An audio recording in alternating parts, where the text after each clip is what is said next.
I have never had a relationship, not a single one for my whole life. The only thing I have had were crushes on unknown people, like full-blown obsessions, or, well, I realize now it might have been limerence. And one sort of situationship. While I've always known that I was not as interested in having or being in a relationship myself compared to my friends and classmates, I just thought I had a very high standard. I had very high standards for a partner and that I simply hadn't found the one yet. But when I was about 23 years old and I had worked on myself and gained confidence a lot, I thought I was ready to step in the dating scene and experience love for myself for the first time. Well, that didn't happen. The only thing that happened were traumatic experiences with creepy-ass guys, which only underlined what I had been thinking all the time. It's always only about sex. Guys are shallow and act on their monkey brains. Well, I didn't want that. That's why I had been repulsed by all relationships around me. They were shallow and simply based on superficial factors like appearance. I thought, why is everything in life about sex, and why is every single thing we do driven by our need to have sex somehow? From the way we dress ourselves to the way we talk and the way we eat. There is so much more to life than sex, right?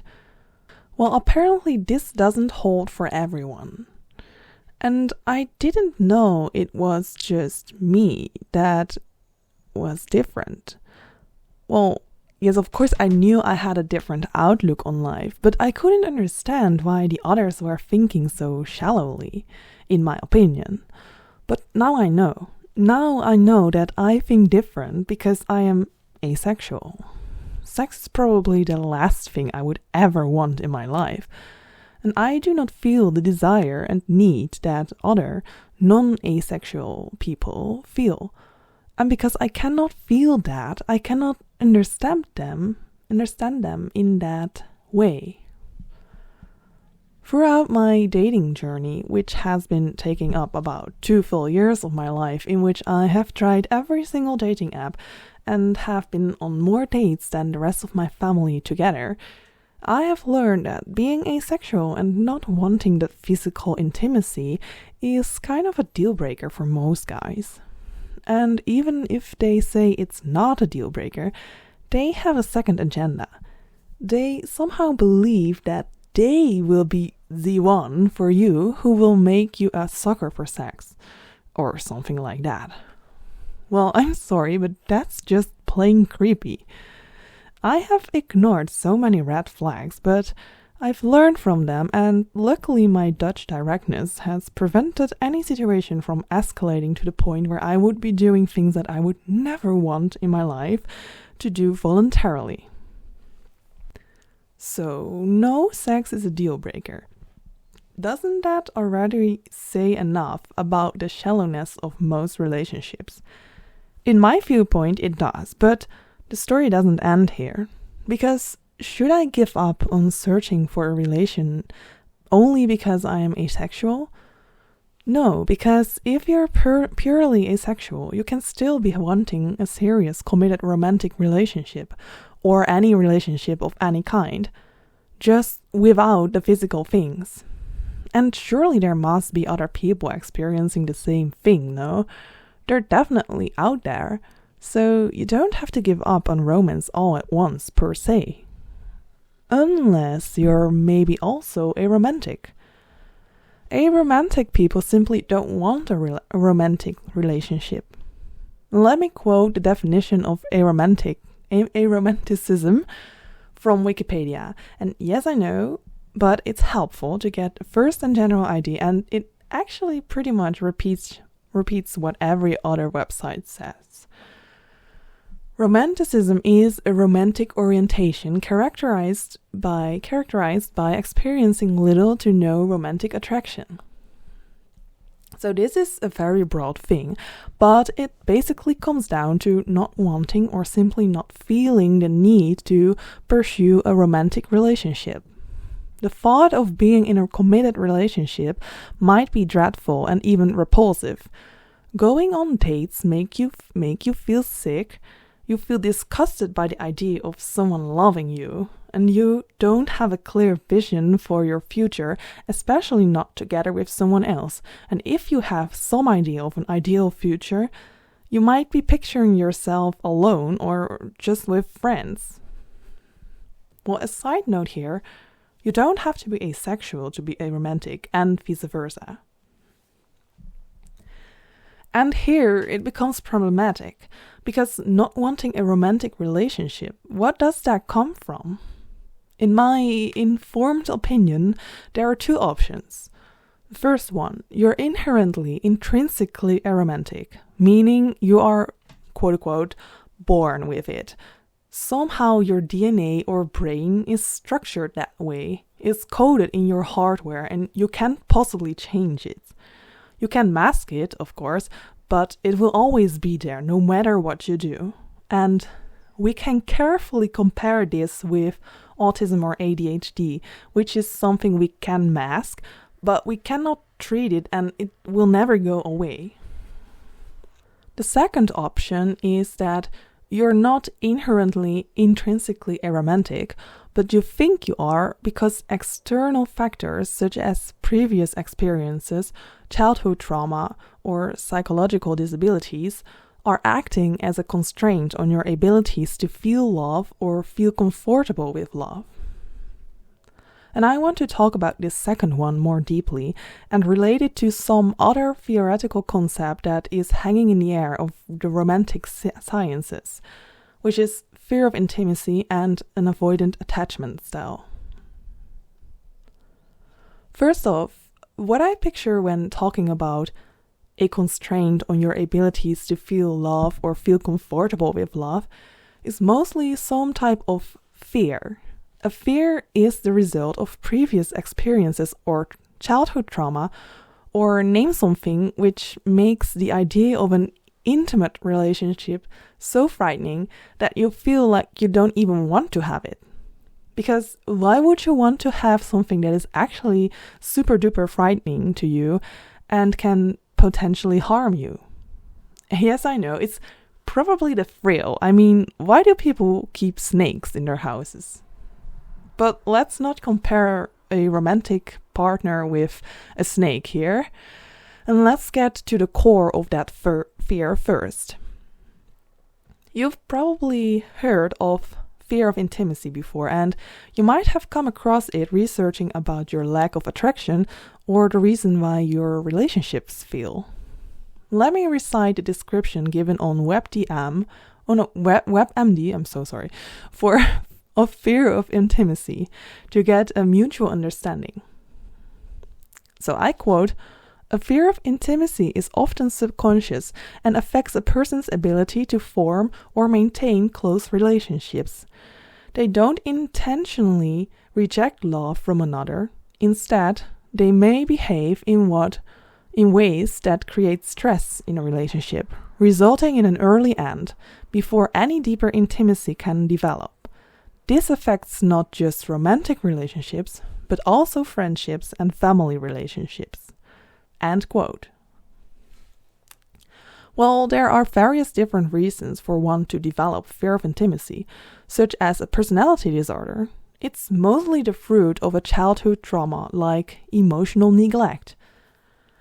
This emotional neglect, or a caretaker not adequately responding to the emotional needs of a child, can result into insecure attachment of the child, usually an avoidant type of insecure attachment, or the avoidant attachment style.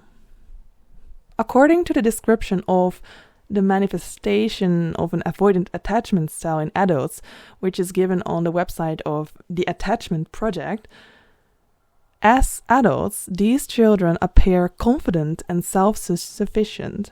They do not tolerate emotional or physical intimacy and might not be able to build healthy relationships. End quote. In of behaviors seen in adults with avoidant attachment styles on WebMD, these adults are more likely to have trouble showing or feeling their emotions, have discomfort with physical closeness and touch, accusing their partner of being too clingy or overly attached, fear that closeness to a partner will cause them to get hurt, and believe that personal independence and freedom are more important than partnership. It's a very real fear that comes from real experiences, real evidence that getting close to someone will only result in getting hurt or one way or another. Or these adults simply haven't learned how to be intimate with each other in a healthy way due to a lack of such an example in their direct surroundings during their childhood. We will assume that if someone expresses their emotions to us or tells us they love us, there is a second agenda behind this sudden lovey-dovey expression. We might sense the other person wants something from us and are not just being nice. And that's frightening. It's suspicious and we don't want to go there. It's like they only show love if they need something from me. And that's exactly what I feel when dating men. I feel like they are only ever interested in me because I happen to have a hole in my body, and that hole can satisfy their immediate personal selfish needs. It's shallow, and I feel like I'm being used as a mere object, like I am replaceable. Like I could have just been dead and it wouldn't have mattered because that hole still remains. And I know it sounds weird to say, but that's how much I feel it is pointless to form an intimate relationship. You put so much effort in the other person, only for that person to just want to have sex and move on with life. But let's get back to the fear. Fear of intimacy is a real thing, but how do we know we are actually just insecurely attached or that we are really aromantic? How can we know for sure that we really intrinsically do not, for the love of God, ever want to experience a romantic relationship purely because we are built that way? How can we know for sure that it's not secretly this immense, huge, looming fear that we are carrying around since our childhood that is keeping us from wanting to go and get close with someone?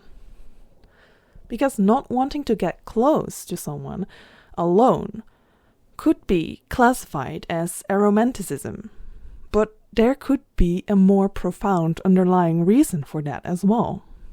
And how sad would it be if we go around classifying ourselves as aromantic people, basically closing the door to ever loving again and never healing ourselves? Because yes, accepting that you are aromantic can be such a relief, and it can bring tranquility and peace in your life. You don't have to explain yourself all the time. You can rest your case.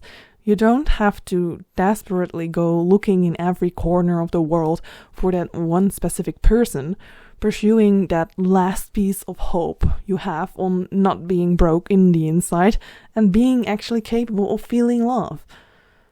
Deciding for ourselves to accept that we are actually aromantic can close that chapter of the book and give us so much more brain space and time to think about more important and more fun things.